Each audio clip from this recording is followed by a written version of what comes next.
और डिस्कशन हम लोग स्टार्ट करते हैं फॉर्मेशन ऑफ रेनबो। रेनबो का फॉर्मेशन। अच्छा बताओ रेनबो कब बनता है? तो बारिश के बाद जब सन निकलता है तब। अच्छा, तो जब भी बारिश के बाद सन निकलता है क्या रेनबो बनता है? नो सर, नहीं होना चाहिए। और क्या होना चाहिए? टोटल इंटरनल एक्चुअली देखो, रेनबो का फॉर्मेशन एक ऑप्टिकल फेनोमेनन है जिसमें लाइट का रिफ्रैक्शन, डिस्पर्सन और टोटल इंटरनल रिफ्लेक्शन तीनों एक साथ होता है। आफ्टर रेन जो वाटर का ड्रॉपलेट हवा में सस्पेंडेड होता है वो ऑप्टिकल इंस्ट्रूमेंट की तरह काम करता है, और उसी वाटर ड्रॉपलेट के अंदर सन का लाइट का रिफ्रैक्शन, डिस्पर्सन और टोटल इंटरनल रिफ्लेक्शन तीनों हो और कुछ सर्टेन कंडीशन को सेटिस्फाई करे तब रेनबो बनता है। रेनबो देखने के लिए ऑब्जर्वर को इस तरह से खड़ा रहना होगा कि उसका बैक साइड सन की तरफ हो, पीछे से सन का रे है ना वाटर ड्रॉपलेट में जाएगा, वाटर ड्रॉपलेट में ये सब फेनोमेनन होगा, फिर लाइट मेरी तरफ आएगा तो हम उस लाइट की वजह से रेनबो देख पाते हैं। Is this clear? Yes sir. तो इंपॉर्टेंट कंडीशन में observer should be standing in such a way so that his back side is towards sun. उसका पीछे वाला साइड हमेशा सन की तरफ होना चाहिए, सन से रे जाना चाहिए, वहां फेनोमेनन होगा फिर लौटेगा। ठीक है? रेनबो बेसिकली दो तरह का, एक कहलाता है प्राइमरी रेनबो, एक कहलाता है सेकेंडरी रेनबो। जब आप रेनबो देखते हैं तो ऊपर में आपको कौन सा कलर दिखाई देता है? रेड। और सबसे नीचे वायलेट। इसको कहते हैं प्राइमरी रेनबो। एक दूसरा भी रेनबो वही बना होता है बट उसका इंटेंसिटी बहुत बहुत बहुत कम होता है, इस वजह से वो आपको दिखाई नहीं देता, and that second type of rainbow is called secondary rainbow. उल्टा होता है भाई, वो वायलेट से स्टार्ट होता है और खत्म होता है रेड पे,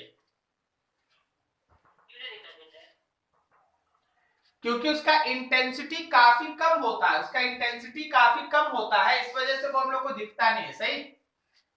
इंटेंसिटी कम। हाँ,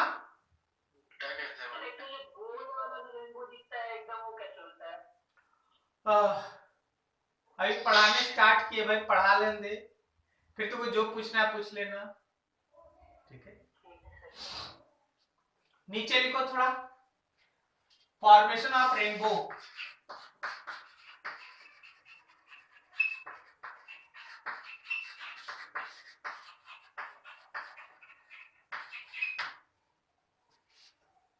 नीचे लिखना,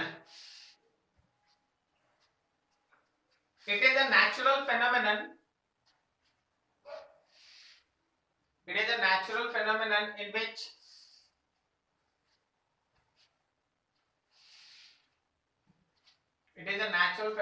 in which refraction of light,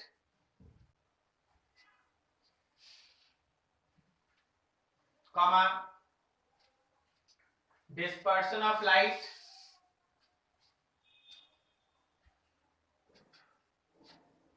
and total internal reflection of light takes place simultaneously.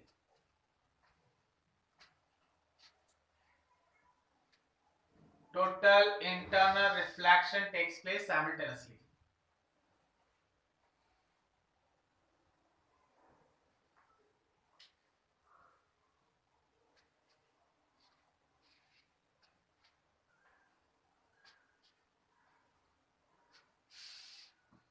First of उसी में आगे लिखना, just after rain,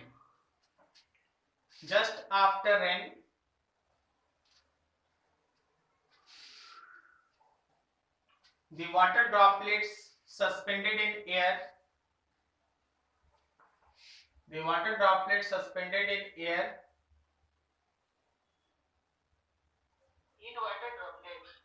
The water droplet suspended in air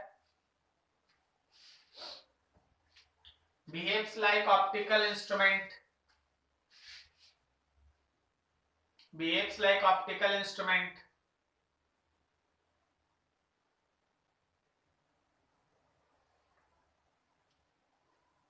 Which is used to form rainbow. Which is used to form rainbow.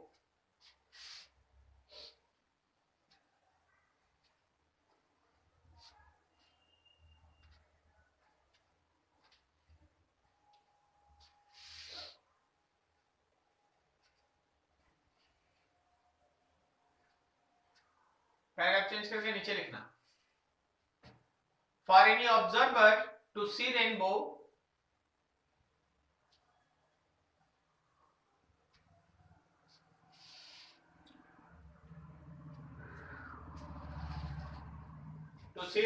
comma, he should be standing with his back side towards sun. He should be standing with his back side towards sun.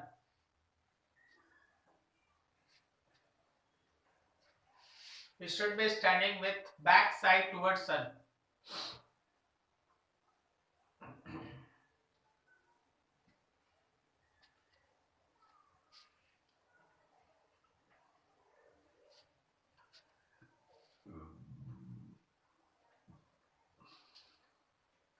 हो गया. Paragraph change. Rainbow is mainly of two types. Rainbow is mainly of two types.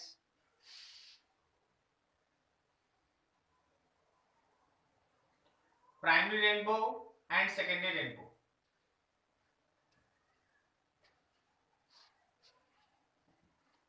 Rainbow is mainly of two types, primary rainbow and secondary rainbow.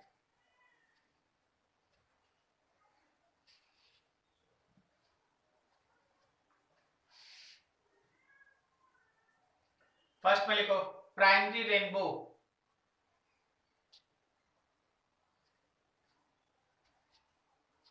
Primary rainbow.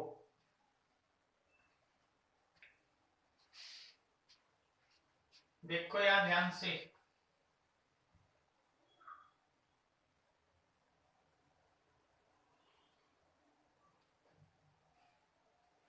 देखो ये कैसे बनता है primary rainbow. ये तुम्हारे पास water droplet है, बड़ा सा वाटर ड्रॉपलेट है. एक्चुअली है काफी छोटा, लेकिन हम लोग इन्हें बड़ा बना के दिखा रहे हैं ताकि आपको इन्हें दिखे सब कुछ कि क्या होता है इसके अंदर. सन रे इधर से आया, सनलाइट.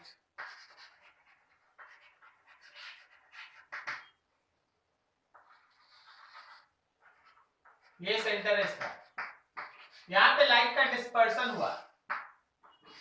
इसका मतलब ये टूट गया है रेड और वायलेट में. जब ये यहां पहुंचा तो यहां लाइट का हुआ total internal reflection. Total internal reflection का मतलब है कि रेड और वायलेट दोनों रिफ्लेक्ट हुआ. ये रहा रेड और ये रहा वायलेट. और फिर यहां पे होगा रिफ्रैक्शन. लाइट का रिफ्रैक्शन होगा. मतलब ये रहा वायलेट और ये रहा रेड. अगर आप यहां तक देखेंगे ना, अगर आप यहां तक सिचुएशन को एनालाइज करेंगे तो आपको ऊपर कौन दिखेगा? वायलेट. नीचे कौन? रेड. लेकिन ऐसा होता है क्या? नहीं. होता क्या है कि अगर कोई आदमी कहीं खड़ा है, मान लो यहाँ कोई एक ऑब्जर्वर है जो इस चीज को देख रहा है, तो उसके आंख तक इस ड्रॉपलेट का रेड पहुंचेगा, तो कोई इसके नीचे ड्रॉपलेट होगा उसका वायलेट पहुंचेगा. समझे क्या? एक ही पर्सन को एक ड्रॉपलेट का सब कलर नहीं मिलता. एक ही पर्सन को एक ड्रॉपलेट का सब कलर नहीं मिलता. देखो इस ड्रॉपलेट का उसको रेड मिलेगा तो नीचे वाले किसी का वायलेट मिलेगा. फिर इसका जो रेड निकलेगा वो किसी दूसरे को मिलेगा, फिर उसके नीचे का वायलेट उसको मिलेगा। बात समझा?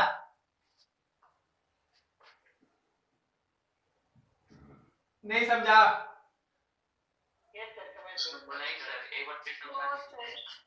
सुनिए, आप अगर किसी रेनबो में रेड ऊपर और वायलेट नीचे देख रहे हैं तो रेड एक ड्रॉपलेट का है और उसके बाद फिर किसी का वायलेट है। एक ही ड्रॉपलेट का रेड और वायलेट किसी पर्सन को नहीं मिलता। तो होता क्या है कि अभी देख, इसके ऊपर जो होगा वो वायलेट दिया होगा ना इसको, यस सर। तो उसके ऊपर जो होगा वो रेड भी दिया होगा ना, तो उसको रेड से वायलेट दिखाई देता है। बात समझे? सर तो इसमें जरूरी कहाँ है कि रेड पहले दिखाई देगा?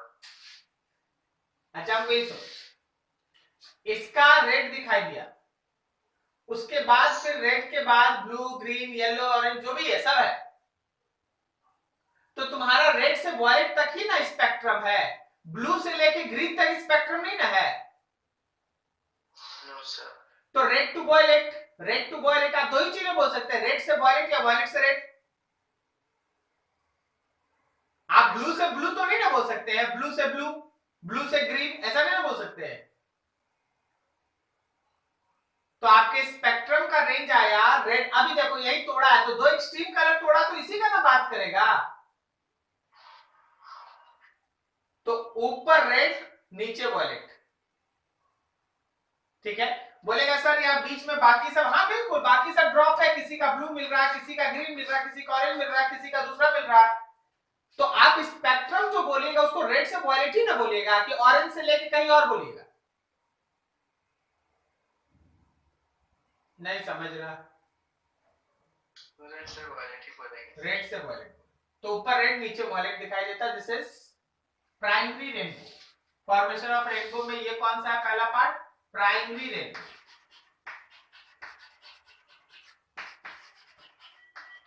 प्राइमरी रेनबो, ठीक है। अब आगे देखो, सेकेंडरी रेनबो देखो।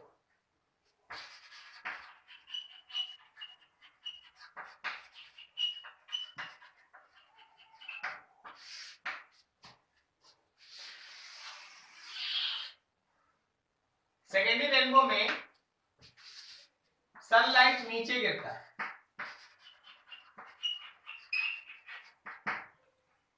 यहां पे लाइट का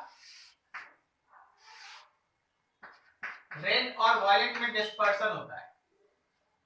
फिर यहां होता है टोटल इंटरनल रिफ्लेक्शन, और यहां पहुंचता है, रेड था तो ये रेड है, ये वायलेट। फिर यहां भी होता है टोटल इंटरनल रिफ्लेक्शन, रेड यहां पहुंचता है, वायलेट यहां। और फिर यहां होता है रिफ्रैक्शन, ये रेड ये वायलेट। अब आप किसी पर्सन को ले लीजिए, किसी पर्सन को ले लीजिए, मान लीजिए ना आप किसी पर्सन को यहां खड़ा रखें। हेलो ममता मैडम, मैडम ऑलरेडी है ना नंबर सेव है मैडम, मैं आपको है ना 10 मिनट में कॉल करता हूँ मैडम क्लास में। कोई देखो ये कोई पर्सन खड़ा है, ये कोई पर्सन खड़ा है, ऊपर से ना जो लाइट आया वायलेट, तो इसका रेड है ना कहीं कहीं यहां से आधा किलोमीटर 1 किलोमीटर दूर कोई पर्सन खड़ा होगा, उसको रेड मिल जाएगा। ओके, अब प्रॉब्लम कि सर इसको ऊपर कौन दिखेगा, तो देख ऊपर इसको वायलेट दिखेगा क्योंकि नीचे वाले का रेड इसको मिल रहा होगा। बोलेगा सर फिर इसका, अरे भाई इसके ऊपर जो ड्रॉपलेट होगा उसका इसको वायलेट मिल रहा होगा। बोलो सही है? Yes sir. तो इसको ऊपर वायलेट और नीचे क्या दिखेगा? रेड। रेड। इसमें क्या था, ऊपर रेड मिल रहा था, नीचे वायलेट। अभी वायलेट जिसको मिल रहा था इसको ऊपर से आ रहा था ना रेड। समझ में आ रहा है? तो प्राइमरी रेनबो में रिफ्रैक्शन हुआ, लाइट का डिस्पर्शन हुआ, टोटल इंटरनल रिफ्लेक्शन हुआ एक बार। सेकेंडरी रेनबो में रिफ्रैक्शन हुआ, लाइट का डिस्पर्शन हुआ, TIR हुआ दो बार, TIR हुआ दो बार, और फिर लाइट यहां से बाहर। ठीक है, फिगर नोट करो, नीचे स्टेटमेंट लिखाएंगे दोनों के लिए। डायग्राम नोट करो फटाफट, बोलो। एक ही ड्रॉपलेट में तो प्राइमरी और सेकेंडरी दोनों हो जाएगा सर? होगा, क्या दिक्कत है? इंटेंसिटी कैसे कम हो जाएगा? काहे की इंटेंसिटी इस बात पे डिपेंड करता है कि अंदर में लाइट कितना ज्यादा डिस्टेंस कवर कर रहा है। जितना ज्यादा वाटर मॉलिक्यूल्स के अंदर लाइट को कोलाइड करना पड़ेगा, वाटर उतना ज्यादा मॉलिक्यूल्स उस लाइट का एनर्जी अब्सॉर्ब कर लेगा। अब देख, यहाँ पे देख रहा है एक बार में इतना करके निकल गया, और यहाँ देखो उससे ज्यादा देर तक ना लाइट के अंदर रहा, ड्रॉपलेट के अंदर, तो यहाँ लाइट का ज्यादा एब्जॉर्प्शन हो गया, इस वजह से इसका इंटेंसिटी कम है, और यहाँ कम हुआ इसलिए इंटेंसिटी ज्यादा है। नोट करो सर, क्वेश्चन आता है रे डायग्राम बनाने। Yes sir. हाँ, नीचे लिखो थोड़ा statement. In primary rainbow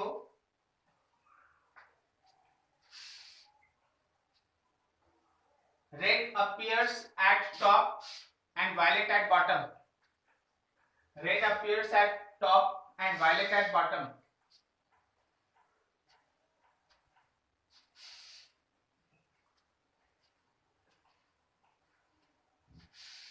But in secondary rainbow,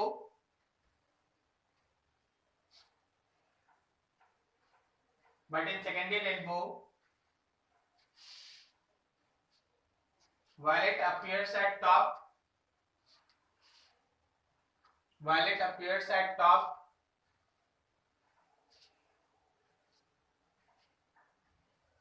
and red at bottom.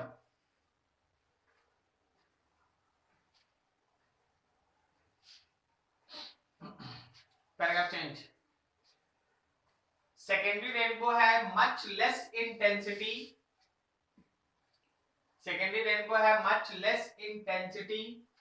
Object मतलब at infinity.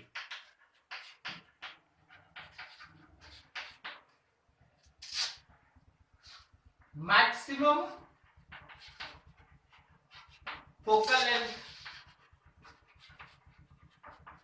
is required. Eye lens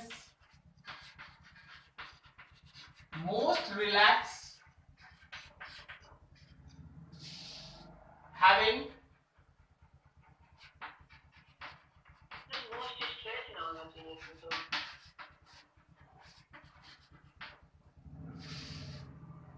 देखो दिखाते हैं, जब हम ऐसे रहते हैं ना तो देखो मेरा आई एकदम रिलैक्स है, और जब हम ऐसे रहते हैं तो आई स्ट्रेस्ड है। ओके,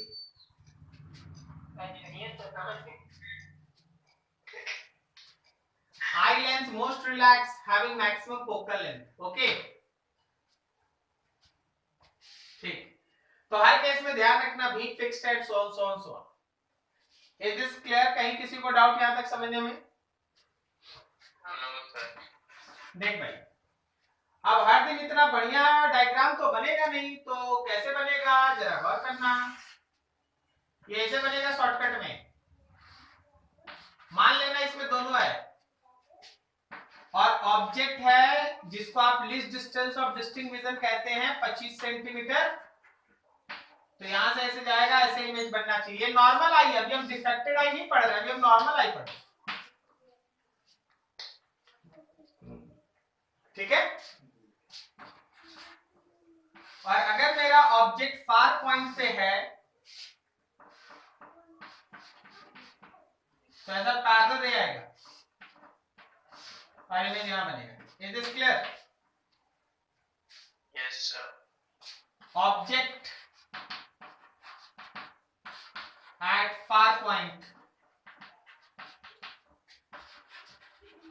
Object at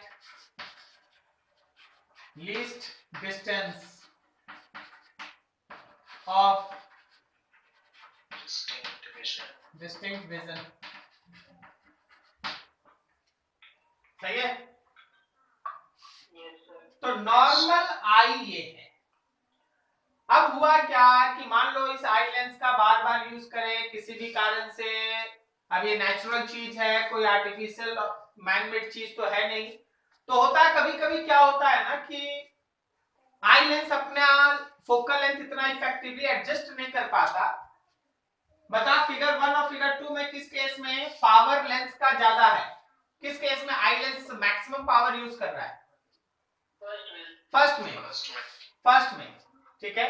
और सेकंड में ऐसा है। अभी क्या होता है कि किसी भी वजह से अगर हम लोगों का आई लेंस परफेक्टली रेटिना पे इमेज ना बना पाए तो उस केस में आई में डिफेक्ट होता है। सही है? उसी डिफेक्ट को मेजर वे से आप दो कैटेगरी में डिवाइड किए हैं, एक है मायोपिक डिफेक्ट, मेट्रोपिया आप कहते हैं, और दूसरा है हाइपर मेट्रोपिया। सही है ना? Yes, sir.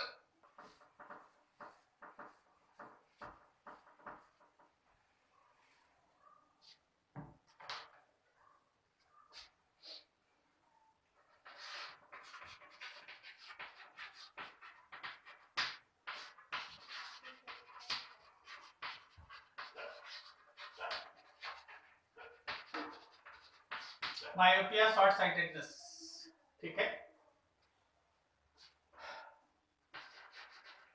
Observer cannot see distant object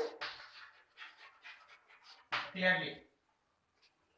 myopia में जो ऑब्जर्वर है वो दूर के ऑब्जेक्ट को क्लियरली नहीं देख पाता। कारण क्या है? तो फोकल लेंथ का डिक्रीज कर जाना due to decrease in focal length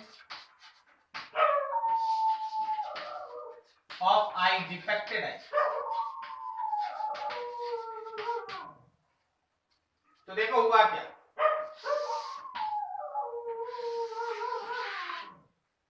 ये हम लोग का आई लेंस है, दूर से रे इस पे आया, लेकिन रेटिना के पहले ही ये इसको कन्वर्ट कर दिया। This is defected hyper, sorry myopic defected I, myopic defected आई। सही है? तो अगर रेटिना पे शार्प इमेज नहीं बन रहा है, रेटिना पे अगर शार्प इमेज नहीं बन रहा है तो ऑब्जर्वर को वो इमेज क्लियरली दिखाई नहीं देता। अब इस केस में अगर आप इसको करेक्ट करना चाहते हैं, करेक्टनेस,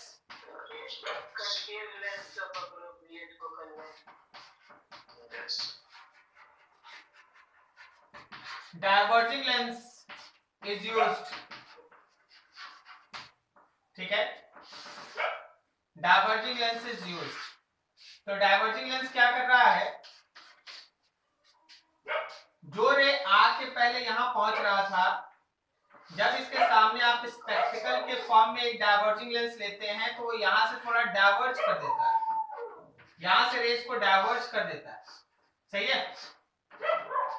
और फिर वो इसको ले जाके रेटिना पे मिलाता है। Is this clear? तो आप इस करेक्टनेस के लिए कौन सा लेंस यूज करते हैं? Diverging lens is used. I hope so किसी को डाउट नहीं है, ये तो आता होगा सब आपको। Yes, sir. सबको सबको सब कुछ सुनाई दे रहा है? मिलन मिलन सुनाई दे रहा है? पता नहीं, लोग सोचता है कि तुम लोग बोल ही रहा है, इसलिए हम लोग बोल के अब क्या भीड़ बढ़ाएं या आवाज करें।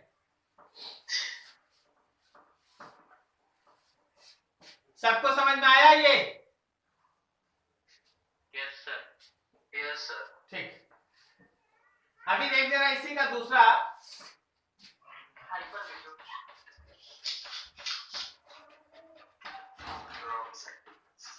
Hypermetropia,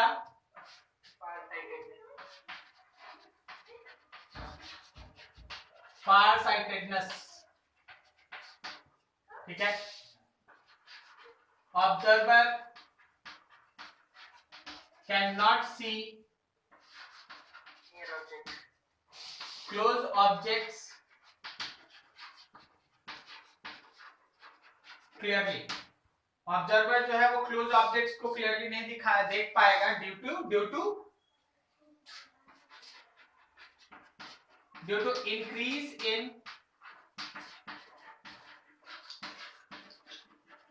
focal length of eye. जो हम लोग का डिफेक्टेड आई है उसके फोकल लेंथ के इंक्रीज की वजह से वो उसको क्लियरली नहीं देख पाएगा। Is this clear?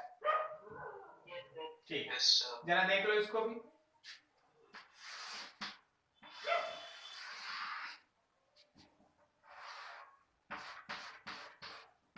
यहां ऑब्जेक्ट है, यहां से रे गया, लेकिन हुआ क्या कि फोकल लेंथ बढ़ने की वजह से वो रेटिना के पीछे कट रहा है। जब वो रेटिना पे शार्पली इंटरसेक्ट नहीं कर रहा है तो ऑब्वियसली शार्प इमेज नहीं बनेगा, और ऐसे केस में तुम्हारा आई डिफेक्टेड है, image is correct, can not see clearly.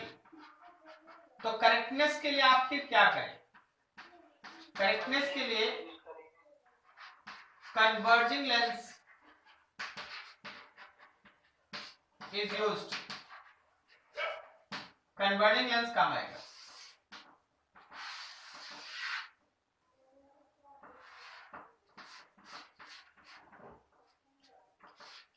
देखो यहां ऑब्जेक्ट है, अगर यहाँ पे लेंस नहीं है तो ऐसे बनेगा। ये लेंस क्या करता है, ये कन्वर्जिंग लेंस शुरुआत में क्या करता है कि जो रे इस पे गिरा ये पहले उसको थोड़ा कन्वर्ज कर दिया। जो लेंस यहाँ पे गिरा वो पहले थोड़ा उसको कन्वर्ज कर दिया, और उसके बाद फिर ये लेंस उसको फाइनली रेटिना पे ले जाके परफेक्टली कन्वर्ज करता है। बोलो समझ में आया? Very good. थोड़ा सा नोट करो, अब तुमको समझाते ही एक्चुअली क्या है। तुमको इतना तो समझ में आता ही होगा पहले। Combination of lens. अच्छा है, नोट करो। आप अगर ये सोच रहे हैं कि इतना जान लेने से इस टॉपिक का न्यूमेरिकल बन जाएगा, एक क्वेश्चन ही बनेगा। यहां तुमको बता सर क्लियरली मींस व्हाट? दूर में कुछ लिखा हुआ है तो भी? हाँ, दूर में कुछ लिखा हुआ है तो लिखा हुआ ही दिखता है, बाकी सब दिखता है। अरे लिखा हुआ नहीं दिखता तो बाकी जानते हो तुमको क्या दिखता है? तुमको पता है कि हाँ ये आर के श्रीवास्तव है और ये है, समझे? अभी सुनो, होता क्या, सुनिएगा ध्यान से। एक नॉर्मल आई का फार पॉइंट इंफिनिटी होता है और नियरर पॉइंट 25 सेंटीमीटर होता है। This is normal I. Okay, जब किसी आई में मायोपिक डिफेक्ट होता है, सुनना बहुत ध्यान से, इसी से न्यूमेरिकल बनेगा। जब आप किसी आई में मायोपिक डिफेक्ट होता है तो उसका फार पॉइंट इंफिनिटी से शिफ्ट करके थोड़ा नजदीक आ जाता है। जैसे मान लो अगर मेरा आई मायोपिक डिफेक्टेड है तो हमको 300 मीटर, सपोज हमको 100 मीटर से दूर क्लियरली दिखाई नहीं देगा, पीछे वाला सब चीज हमको ब्लर दिखाई देगा। बात समझा? Yes sir. दिखाई तो हमको सब देगा, लेकिन सब ब्लर दिखाई देगा, हमको कंसंट्रेटेड करके कुछ नहीं दिखाई देगा। Yes sir. सपोज मेरा फार पॉइंट 10 मीटर पे शिफ्ट कर गया है। इस लाइन का मतलब समझना, 10 मीटर तक आपको हर चीज दिखाई देगा और 10 मीटर के बाद वो जैसे जैसे दूर जाएगा वो ब्लर होते जाएगा, धुंधला होते जाएगा, तुमको नहीं दिखाई देगा या क्लियरली नहीं दिखाई देगा, दोनों वर्ड है। समझा? Yes sir. इसका मतलब तुम्हारा फार पॉइंट शिफ्ट करके कहां चला आया है? 10 मीटर पे। 10 मीटर पे फार पॉइंट आ गया है। 10 मीटर के बाद अगर कोई चीज होगा तो तुमको नहीं दिखाई देगा। This is clear? Yes sir. आप देखो, 10 मीटर या 10 मीटर से नजदीक रहेगा तब तो तुमको दिखाई देगा ना। Yes, sir. तो आप देखिए होता क्या है, जब आप ऐसे डिफ्लेक्टेड आई में ये कॉन्केव लेंस लेते हैं, तो कॉन्केव लेंस क्या किया है, कॉन्केव लेंस क्या किया है कि जो ऑब्जेक्ट इसका इंफिनिटी पे था उसका एक इमेज बना दिया है 10 मीटर पे।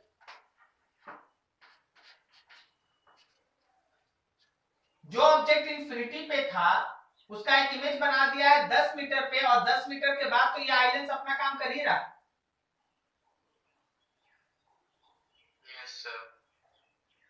नहीं समझा? समझ गए।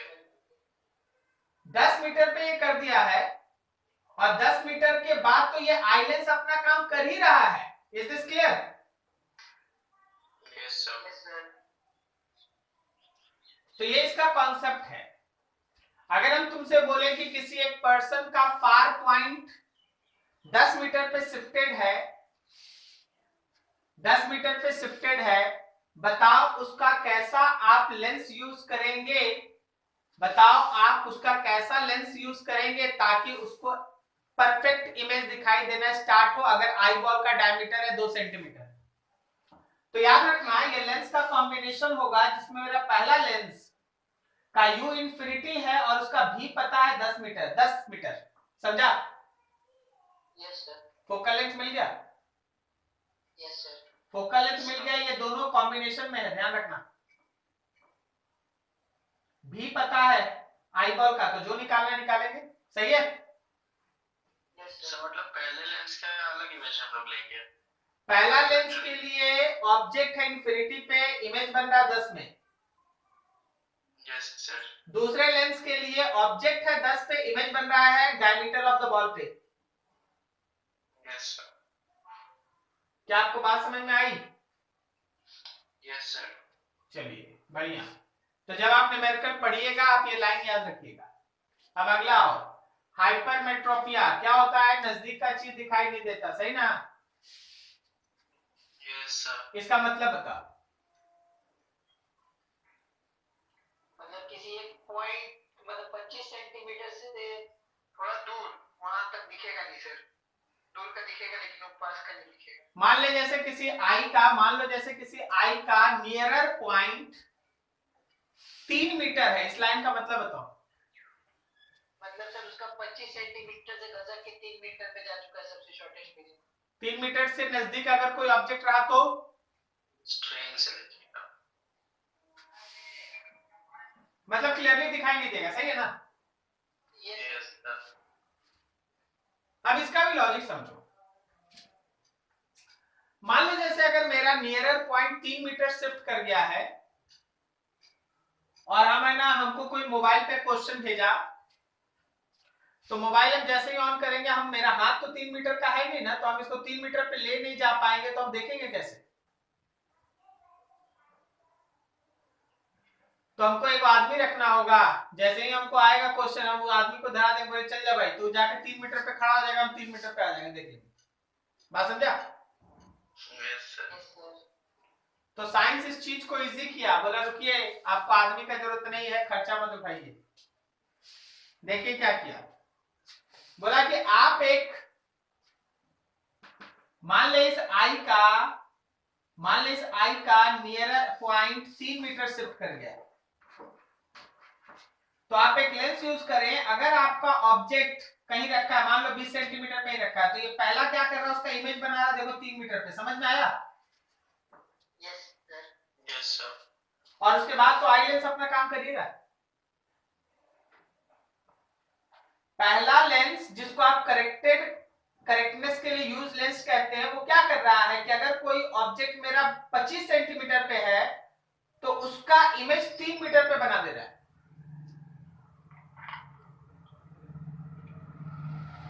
सही है? Yes sir. Yes sir. और फिर मेरा दूसरा लेंस इस 3 मीटर वाले ऑब्जेक्ट का करेक्ट इमेज रेटिना पे बना दे रहा है। सही जा रहे हैं? Yes sir. तो अपने रे डायग्राम में इन सबको ठीक से मैनेज करो, क्वेश्चन दे रहे बनाओ। वेरी गुड, क्वेश्चन लिखो। A defected eye have diameter of eyeball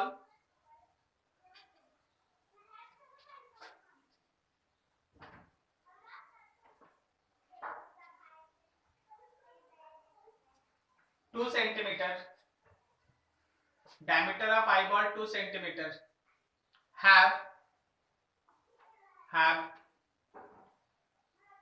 far point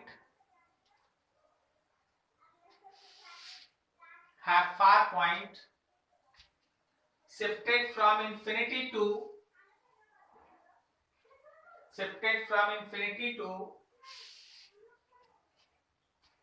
8 meter, shifted from infinity to 8 meter. Then find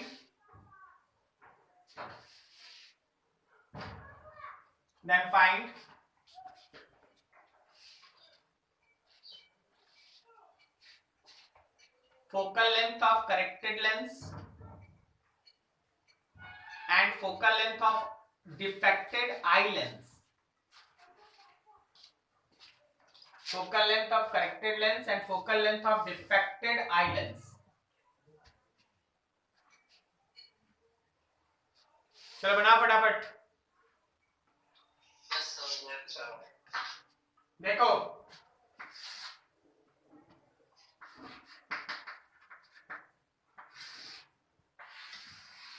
ये तुम्हारे पास आई लेंस, कहा जा रहा है कि इंफिनिटी वाला जो फार पॉइंट था वो 8 मीटर पे शिफ्ट है।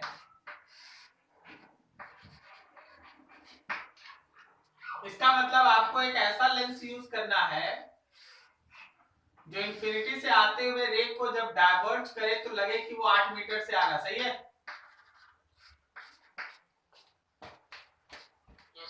इंफिनिटी से आते हुए रे को जब डाइवर्ज करे तो लगे वो 8 मीटर से आ रहा है।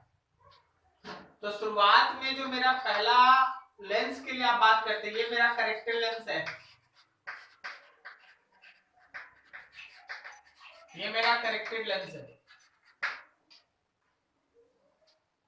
ठीक है, अब इस केस में मेरे पास बचता है 1/v minus 1/u is equals to 1/f। v के जगह पे -8, u के जगह पे इंफिनिटी 1/f। सॉल्व किए तो मेरा फोकल लेंथ आ गया -8। माइनस साइन दिखा रहा है ना कि मेरे पास जो लेंस है वो डाइवर्जिंग है।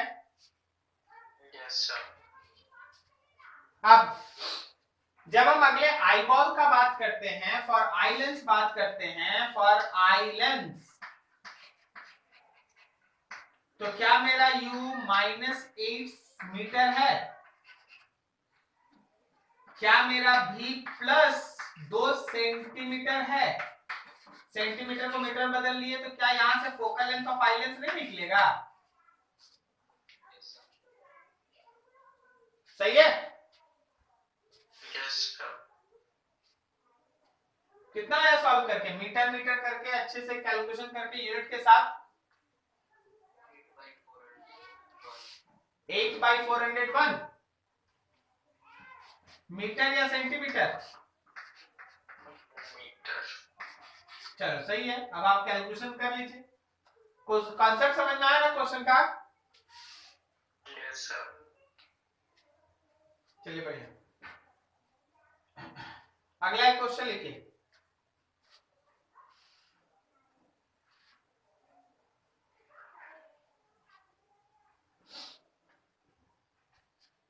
If diameter of eyeball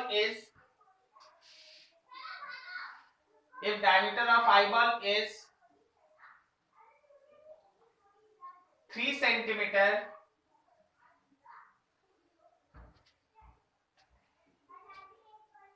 and cornea provides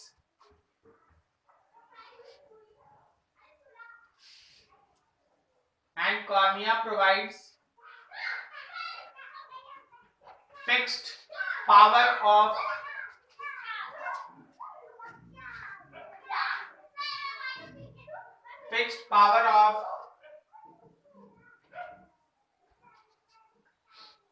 5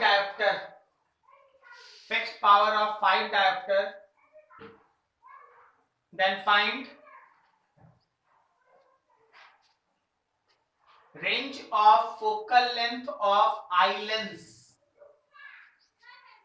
range of focal length of eye lens.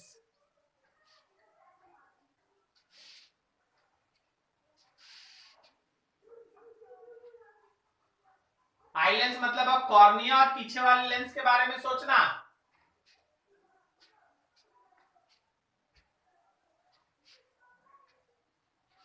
Try करो फटाफट।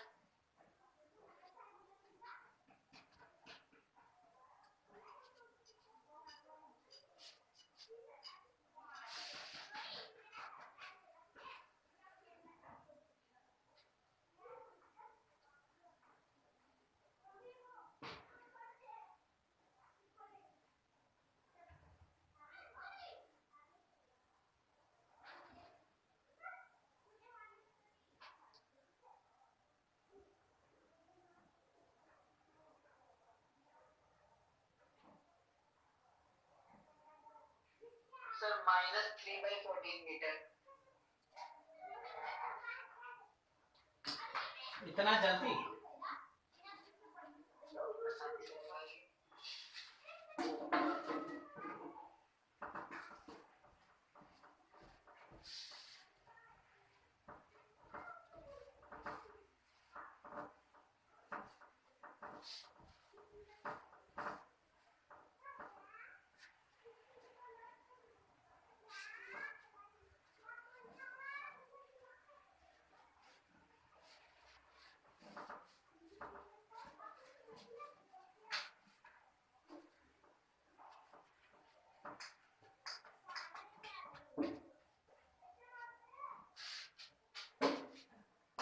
देखो जरा ध्यान से।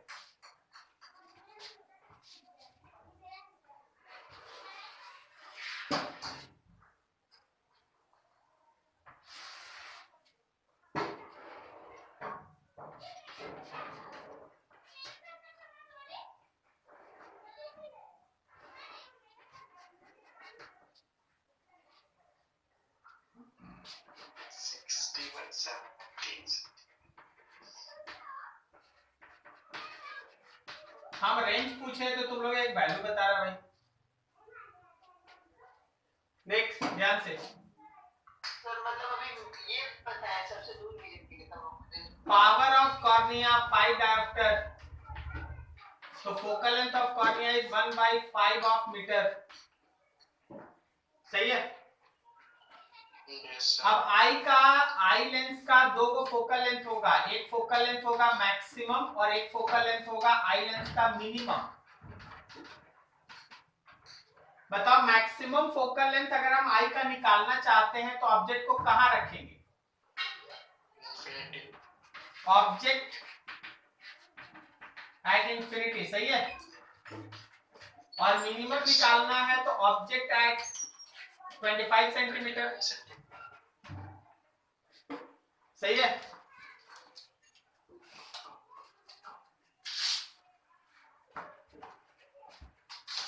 तो अब क्या करो, अगर हम शुरुआत में ऑब्जेक्ट को रख दें इंफिनिटी पे,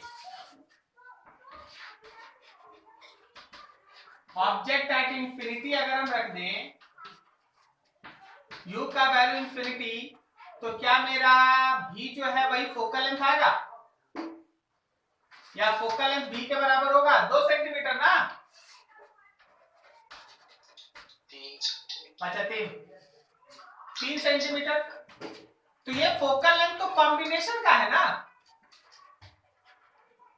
यस सर। तो क्या लिखेंगे 1 by focal length of I plus 1 by focal length of cornea is 1 by focal length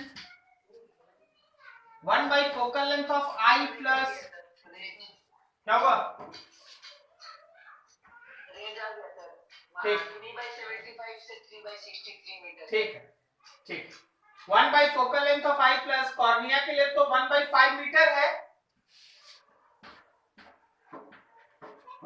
सही ना? सॉरी 5 आ जाएगा ना ऊपर। और 1 बाई फोकल लेंथ यहाँ 3 सेंटीमीटर है।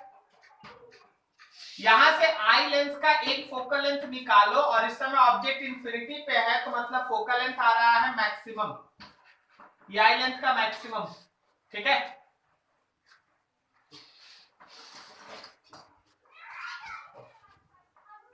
इंटरेस्ट हो गया। दूसरा, ऑब्जेक्ट एट लीस्ट डिस्टेंस, मतलब u है -25 सेंटीमीटर, भी आपको पता है +3 सेंटीमीटर, तो यहां से फोकल लेंथ कॉम्बिनेशन का निकालिए, u इंटू भी बाई u इंटू भी बाई u माइनस बी, यही होगा ना?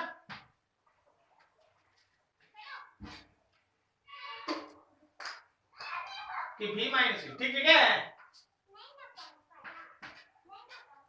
अरे तुम्हें बोलता नहीं है, कहा है? फिर से यहां से क्या करो, 1 by focal length of combination is 1 by focal length of I plus 1 by focal length of cornea.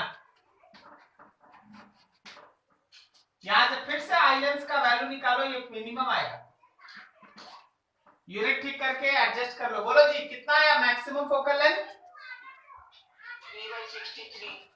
3/63 metre की सेंटीमीटर? मीटर। और मिनिमम फोकल लेंथ कितना आया? 3/75 मीटर ना? तो तुम्हारा आई लेंस यहां से यहां तक अपना फोकल लेंथ एडजस्ट करता है। Is this clear?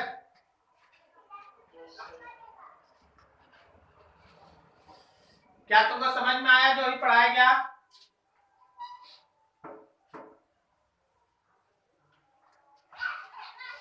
बोलो जी समझे?